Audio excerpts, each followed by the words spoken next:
ठीक से आज हमने सूरह बक़रा से आयत नंबर 268 की तिलावत की है। दुआ है अल्लाह रब्बुल आलमीन हमें इस आयत मुबारक का माना मफ़हूम समझ कर अमल की तौफ़ीक़ अता फ़रमाए। मोहतरम भाइयों, पीछे इन्फ़ाक़ फ़ी सबीलिल्लाह अल्लाह की राह में ख़र्च करने का अजर, सवाब, मकाम और इसी तरह से इन्फाक की आफात का बयान भरपूर तरीके से हुआ है कि किस किस अमल से खर्च किया हुआ सदका खैरात ज़ाया हो जाता है और किस तरीके से वो अल्लाह की राह में कबूल होता है। आज का जो हमारा सबक है उसमें इंसान के माल के साथ हरीस होने और माल की मोहब्बत में शैतान का जो अमल दखल है उसका बयान होने जा रहा है। माल की मोहब्बत में इंसान भी बहुत हरीस है और इसके साथ साथ माल की मोहब्बत में शैतान का भी बहुत बड़ा अमल दखल है। तर्जुमा देखेंगे फिर इंशाल्लाह बात समझ आएगी। फरमाया अश-शैतानु, शैतान जो है, यइदुकुम, वो डरावा देता है तुमको, अल-फ़क़रा, फ़क़र का, मोहताजी का, कि बहुत ज़्यादा खर्च ना करो, फ़कीर हो जाओगे, मोहताज हो जाओगे। यानी बाज़ औक़ात तो ऐसे होता है कि बंदा खर्च करता है, दिखावा, रियाकारी और इस तरह से तकलीफ़ देना, एहसान जितला कर उसका वो अमल क्या हो जाता है, ज़ाया हो जाता है। और बाज़ औक़ात खर्च करने के रास्ते में शैतान रुकावट बनता है और इस अंदाज से समझाता है कि देखो ये माल तुम्हारी औलाद के काम आएगा, यानी तुम इसको खर्च ना करो, अरे संभाल के रखो, औखे वेले काम आएगा। यइदुकुम, वो डरावा देता है तुमको, अल-फ़क़रा, फ़कीरी का, फ़क़र का, व यअमुरुकुम, और हुक्म देता है तुमको, बिल-फ़हशाई, शर्मनाक बुख़ल का, शर्मनाक कामों का तुम्हें हुक्म देता है। फ़हशा, खुली बेहयाई और बुराई को फ़हशा कहा जाता है, फ़हाशी जिसे हम कहते हैं। वल्लाहु, और अल्लाह, यइदुकुम, वादा देता है तुमको, मग़फ़िरतम मिन्हु, अपनी तरफ से बख्शिश का, व फ़ज़ला, और बहुत बड़े फ़ज़ल का। यानी तुम अल्लाह की राह में खर्च करो, अल्लाह तुम्हें और ज़्यादा देगा। अल्लाह तुम्हारे साथ इस बात का वादा करता है और तुम्हारे साथ बख्शिश का वादा करता है कि दिल खोल कर अल्लाह की राह में खर्च करो।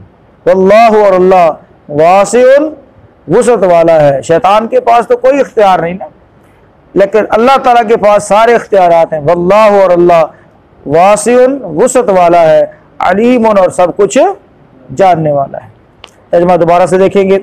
अश-शैतानु, शैतान, यइदुकुम, डरावा देता है तुमको, वादा, यइदु का मतलब होता है वादा देना भी, ठीक है। वादा, और आप सब जानते हैं कि जो वादा किया जाता है उसके अंदर इंसानों को बहलाया फिसलाया भी जाता है। यइदुकुमुल फ़क़रा, वो डरावा देता है तुम्हें फ़क़र का, मोहताजी का, फ़कीरी का, व यअमुरुकुम बिल-फ़हशाई, और तुम्हें शर्मनाक बुख़ल का हुक्म देता है। वल्लाहु, और अल्लाह, यइदुकुम मग़फ़िरतम मिन्हु, और अल्लाह तुम्हें अपनी तरफ से बड़ी बख्शिश का, व फ़ज़ला, और बहुत बड़े फ़ज़ल का वादा देता है। वल्लाहु, और अल्लाह, वासिउन, वुसअत वाला है, अलीमुन, और सब कुछ जानने वाला है। उत्तम भाइयों, शैतान का काम पहले तो वो अमल से बंदे को रोकने की कोशिश करता है। यानी इस आयत मुबारका से जो बात हमें सबक के तौर पर मिल रही है वो क्या है कि वो पहले नेकी के काम से बंदे को रोकेगा। उसकी कोशिश ये होगी कि ये नेक काम कर ही ना सके, कोई भी हथियार वो इस्तेमाल करके उसको नेकी से रोकेगा। मसलन नमाज के लिए अगर बंदे ने आना है तो वो उसको नमाज की तरफ आने नहीं देगा, बल्कि ऐन नमाज के वक्त में हो सकता है ऐसी खुमारी डाले, ऐसी लोरी सुनाए, जी ऐसा थापड़ा लगाए कि बंदा उठना भी चाहता हो तो ना उठ सके, उधर ही लेटा रहे। इसी तरह से खर्च करने का मामला है या कोई भी और नेकी है, तो वो उस वक़्त उसकी कोशिश होती है कि ये नेक काम कर ही ना सके, उसके लिए वो तरह तरह के जाल बंदे के ऊपर फेंकता है। जैसा कि उसका एक जाल क्या है कि वो कहता है कि अल्लाह की राह में खर्च ना करो, क्या हो जाओगे, फ़कीर हो जाओगे, गरीब हो जाओगे, अरे इसको संभाल कर रखो, ये तुम्हारे मुश्किल वक्त के अंदर काम आएगा। लेकिन जब अल्लाह के बंदे हैं, जिनकी तरबियत हुई है, जिन्होंने कुरान को पढ़ा है, हदीस को समझा है, वो अल्लाह की राह में खर्च करते हैं और इस नीयत के साथ खर्च करते हैं कि अल्लाह की राह में खर्च कर दो, बुरा वक्त आएगा ही नहीं, मुश्किल वक्त आएगा ही नहीं। बात समझ आ रही है ना? वो कहते हैं कि इसको संभाल कर रखो, औखे वक्त काम आएगा। लेकिन कुरान हमारी तरबियत करता है कि तुम अल्लाह की राह में खर्च कर दो कि इंशाल्लाह मुश्किल वक्त आएगा ही नहीं। समझ आ गई बात की?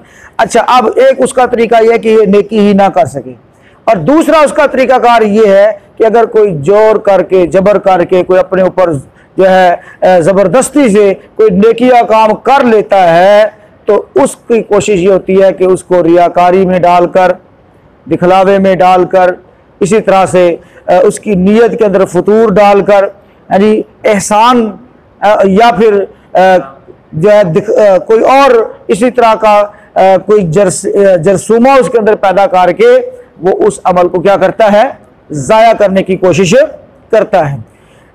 दो तरीके हो गए। और तीसरा तरीका ये है कि वो बंदे की सारी सलाहियतों को, उसके अंदर जितने भी जो सलाहियतें हैं, उन सब सलाहियतों का मिस यूज करवा के, मसलन जैसे अल्लाह ताला ने फरमाया वयअमुरुकुम बिलफहशा, वो तुम्हें शर्मनाक बुखल का हुक्म देता है, फहाशी का हुक्म देता है। वो लोग जो अल्लाह की राह में 5-10 रुपए या 100-50 रुपया देने से भी कतराते हैं, खुसरों के ऊपर, नाच गाने वालों के ऊपर हज़ारों रुपए फेंक देते हैं, करते हैं कि नहीं? यानी वो जब बुराई का मामला हो और शैतानी राह हो, तो उसके अंदर हज़ारों रुपए, लाखों रुपए बेदरेग खर्च करने के लिए तैयार हो जाते हैं, और अल्लाह की राह में खर्च करते हुए चंद रुपए या चंद सैकड़े भी उनके लिए क्या हो जाते हैं, मुश्किल हो जाते हैं। तो फरमाया वयअमुरुकुम बिलफहशाई, अल्लाह रब्बुल आलमीन तुम्हें हुक्म देता है भलाई का, और वो तुम्हें हुक्म देता है किसका, बेहयाई का, बेशर्मी का, यानी फहाशी का। तो भाइयों, ये है उसका तरीक़ाकार, और ऐसे में वो लाखों रुपया लोगों से लगवा कर उनको कंगाल कर देता है, और वहाँ पर वो लगाना अपने लिए फ़ख्र का बायस समझते हैं, और उनको फिर मोहलत नहीं मिलती। साहब जरा एक बंदा ये पुट्ठे कम्मा के पैसे लाएगा तो देखो नेकी वास्ते पैसे बचेंगे ही कोई नहीं, वो अच्छे नेक कामों के अंदर खर्च ही नहीं कर सकेगा। क्यों? उसकी सारी सलाहियतें कहाँ पर खर्च हो रही हैं? मोहतरम भाइयों, वो उल्टे कामों के अंदर, अल्लाह की नाफरमानी के अंदर खर्च हो रही है। तो ये उसकी शैतान की तीसरी बड़ी चाल है। अल्लाह ताला से दुआ करते हैं अल्लाह ताला हम सब को इससे महफूज रखे। वल्लाहु याइदुकुम मगफिरतम मिन्हु व फज़ला। अच्छा, अब यहाँ पर एक और चीज़ को समझने की ज़रूरत है। शैतान जो है, यानी इस अंदाज में आकर बड़ी खैरखाना अंदाज के अंदर बात करने की कोशिश करता है ताकि मैं बदनाम भी ना हूँ, है जी, और लोग मेरा शिकार भी हो जाएं। मसलन एक बंदा जो है वो अल्लाह की राह में कुर्बानी करना चाहता है, अल्लाह की राह में खर्च करना चाहता है, तो वो आकर उस खर्च करने के अमल को एक दूसरे एंगल से आकर पेश करेगा। जैसे कि आजकल बहुत मैसेज भी चल रहे हैं, मसलन कहते हैं कि जनाब मस्जिद में सीमेंट की बोरी देने से पहले किसी गरीब के घर में आटे की बोरी दे दो। बैतुल्लाह के गिर्द चक्कर लगाने से बेहतर है किसी गरीब के घर का चक्कर लगाओ। बात समझ आ रही है? मस्जिद में ईंटें लगाने से बेहतर है किसी गरीब के घर में ईंटें लगा दो। यानी इस अंदाज से वो कंपेयर करता है नेकी के काम को दूसरे एक अमल के साथ।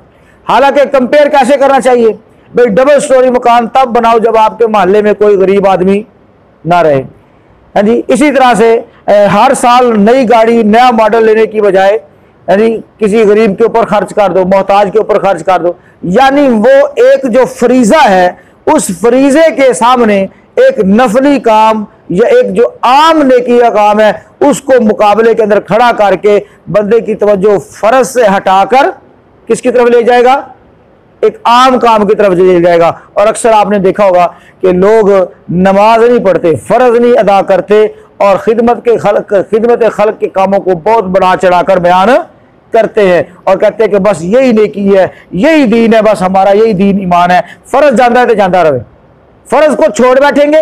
और मोहतरम भाइयों, अब लोगों के यहाँ ये उसने ज़हन दे दिया है, कहते हैं कि किसी गरीब की बच्ची की शादी करवा दो, मसलन उसको उसके लिए जहेज का बंदो। भाई जहेज इस्लाम में है या शादी के लिए जहेज ज़रूरत है, सोचने की बात है। और उसके ऊपर लाखों रुपए, ये रमज़ान की बात है, एक भाई माशाल्लाह बहुत ताउन करने वाले थे फी सबीलिल्लाह, मैंने उनको तरगीब दी। पहले उनका वादा भी था मेरे साथ कि इंशाल्लाह रमज़ान के अंदर हम ताउन करेंगे। अच्छा, रमज़ान से पहले ही एक बंदा जो है उनको कायल कर गया कि जनाब वो गरीब दी बची है तो उन्हें जहेज देना है, ये तेरा सदका होएगा। अब वो तकरीबन लाख से ऊपर जो है उसने उसके लिए जहेज का बंदोबस्त किया। अब मैं जब गया पर उसके वादे के मुताबिक तो कहता है कि जी बस मैं ना किसी और पास ला छड़ेंगे। मैं भी सोचा भी कितने पता नहीं ला छड़े तो मैं जनाब बहुत ला छड़े तो जिन्हें तुहानू देने से ना वो डबल ला छड़े। मैं अच्छा माशाल्लाह बड़ी गल है जनाब। अच्छा, वो पूछा तो मैं जहेज लैके देता है। मैंने कहा ये आपकी ना ज़कात अदा हुई है ना आपका सदका अदा हुआ है। बात समझ आ रही है ना? देखिए उल्टा काम है ना, शरीयत के मुखालिफ काम है, उसके अंदर आप अपनी ज़कात अदा करें तो ज़कात नहीं लगेगी, सदका नहीं लगेगा। अब ये है शैतान की तरफ से। अब देखें ना, जहेज की कोई ज़रूरत नहीं। वो लोग वो नौजवान जो कोर्ट मैरिज करते हैं, क्या ख्याल है वो कितना सामान का ट्रक लेकर आते हैं साथ? सोचने की बात है ना। कोर्ट मैरिज में यानी ज़रूरत है सिर्फ जिन्स की। ज़रूरत किसकी है? जिन्स की है। ये हमने अपने ऊपर बोझ और मोहतरम भाइयों नौजवानों के लिए मुश्किल खड़ी कर रखी है कि जनाब जब तक अपने पैरों पर नहीं खड़ा होगा, जब तक इतना जहेज नहीं बनेगा, उस तो पहले जो मर्जी खे खाते रहना, जो मर्जी अपनी तबाही निकाल लें, बर्बादी निकाल लें। हमने ये दीवारें खड़ी करके निकाह को मुश्किल कर दिया, जना को आसान कर दिया और मोहतरम भाइयों बुराई के प्रचार के ऊपर हम खड़े हुए हैं। तो पता चला जहेज की शादी के लिए, निकाह के लिए कोई ज़रूरत नहीं है और ना ही इसके ऊपर खर्च किया हुआ मोहतरम भाइयों किसी भी ज़ुमरे के अंदर अजर और सवाब के ज़ुमरे के अंदर आ सकता है, बल्कि ये शैतानी अमल है। और शैतान इस तरफ बंदे को लगा देता है, जो फ़राइज़ है, जो सदक़ात है, जो नेक आमाल है, उससे इंसान को जो है डिट्रैक्ट कर देता है, इंसान को बिगाड़ देता है। तो मोहतरम भाई अल्लाह रब्बुल आलमीन बार बार फरमा रहे हैं वयअमुरुकुम बिल फहशा, वो बेहयाई का हुक्म देता है, वो बुराई का हुक्म तुम्हें देता है। जबकि अल्लाह की तरफ से यानी ये बंदा जो नेकी के काम के अंदर खर्च करने से कतराता है, बुराई के काम के अंदर दिल खोल कर खर्च करेगा, शादी ब्याह के ऊपर दिल खोल कर खर्च करेगा। यानी और याद रखिए मोहतरम भाइयों, वहां पर जो खर्च करना है बुराई और बेहयाई के कामों के अंदर, शादी ब्याह के ऊपर, तो भाइयों वो फजूल खर्ची के अंदर आएगा। शैतान अपना भाई बना लेता है उसको। अल्लाह रब्बुल आलमीन ने क्या फरमाया? इन्नल मुबज़्ज़िरीना कानू इख्वान शयातीन, बेशक जो फजूल खर्च हैं ये शैतान के क्या हैं? भाई हैं, शैतान के भाई हैं। अब वहां पर बंदा नाक के लिए क्या जी, नक नहीं रहता, ये खर्च ना करिए। नक बचाने बचाने लक भावें त्रुट जाए और कोई फिक्र नहीं है जी, लक भावें जाता रहे। अब ये हमारा काम है। तो भाइयों उधर से अल्लाह रब्बुल आलमीन क्या फरमाते हैं कि तुम्हारे साथ मग़फ़िरत का, बख्शिश का और इसी तरह से बहुत बड़े फजल का वादा है कि तुम अल्लाह की राह में खर्च करो। खर्च करने से माल बढ़ता है। पीछे हम पढ़ कर आए हैं, एक दाने से 7 बालियां और हर बाली के अंदर कितने दाने? 100 दाने। अल्लाह ताला चाहे तो इससे भी ज्यादा क्या कर देता है? बढ़ा देता है। और भाइयों हर शख्स ये चाहता है कि मैं मालदार बन जाऊं, मालदार बन जाऊं। मालदार बनने का बेहतरीन तरीका क्या है कि बंदा सदका खैरात को बढ़ाए। माँ नका सदका तुम माल, सदका माल को कम नहीं करता। जिस कदर बंदा मालदार बनना चाहता है उसको चाहिए कि वो उसी कदर सदका खैरात से काम ले। और फरमाया वल्लाहु वासिउन अलीम, अल्लाह वसअत वाला है, अल्लाह रब्बुल आलमीन जानने वाला है कौन किस अंदाज से खर्च करता है। और इसी तरह से अल्लाह रब्बुल आलमीन वसअत वाला है, माल को बढ़ा दे उससे कोई पूछने वाला नहीं है। खैर और बरकत उसके अंदर अल्लाह ताला अता फरमा देता है। अल्लाह से दुआ करते हैं बात को समझने की, अमल की तौफीक अता फरमाए, जब तक जिंदा रखे इस्लाम पर, जब मौत दे तो शहादत और ईमान की मौत से नवाजे। और आखिर दावाना अल्हम्दुलिल्लाहि रब्बिल आलमीन।